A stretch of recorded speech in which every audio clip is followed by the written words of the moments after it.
Domestic violence, it is a pattern of behaviors, and those behaviors are used to gain control over and maintain control over an intimate partner.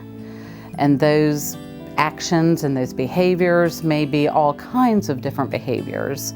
These behaviors can include emotional and mental abuse, isolation, sexual coercion, financial control, using the children, and yes, physical violence. Domestic violence can affect anyone. It doesn't look like a particular person. It can be any age, any sex, any ethnicity, any socioeconomic background or education level. It can be your next door neighbor or your sister, your family member, your friend. It can be the person in line behind you at the grocery store. It does not discriminate. However, those raised in an unhealthy, violent household tend to be at higher risk for perpetrating or becoming a victim of intimate partner violence. A domestic violence abuser can be charming, can be friendly, can be polite, and can appear very loving to their family. But characteristically, they are also manipulating, controlling, excessively jealous, blaming of others, and will not accept responsibility for their own actions. They have low self-esteem and poor communication skills. They have difficulties at work with coworkers and/or supervisors. And they're isolated from their own family, and they also isolate partners from his or her family. A domestic violence survivor often will have low self-esteem, low self-worth.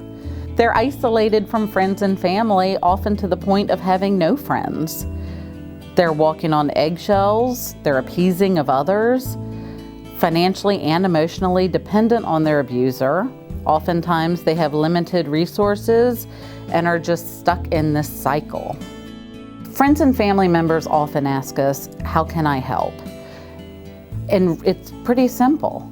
Listen, if someone is coming to you with this issue, recognize that that is a big step simply to come forward and say those words out loud. Listen without judgment. Try to avoid fixing. It's important to avoid saying, you should. Simply ask, how can I help? And accept the answer that you're given. Whether it's a victim or a perpetrator, if someone wants to change their situation, it has to be that person's decision. So why do victims stay? There are so many reasons. First of all, leaving is the most dangerous time. So when someone is making that decision to leave, there are a lot of factors to consider. Folks are afraid. Oftentimes it's fear. Fear for their own personal safety, fear for the safety of their children, of their extended family, fear of embarrassment and fear of shame. They feel guilty because they're breaking up the family, or they feel they're breaking up the family is what they've been told. They may have heard suicidal threats from their abuser and be afraid that if they leave, it could be that straw that causes the other person to commit suicide.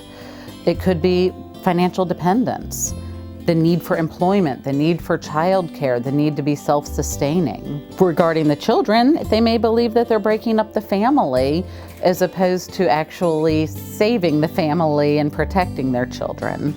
If someone is in the United States without citizenship, it could impact their immigration status, and they may be afraid to leave because of that. And ultimately, a lot of folks hope it will get better.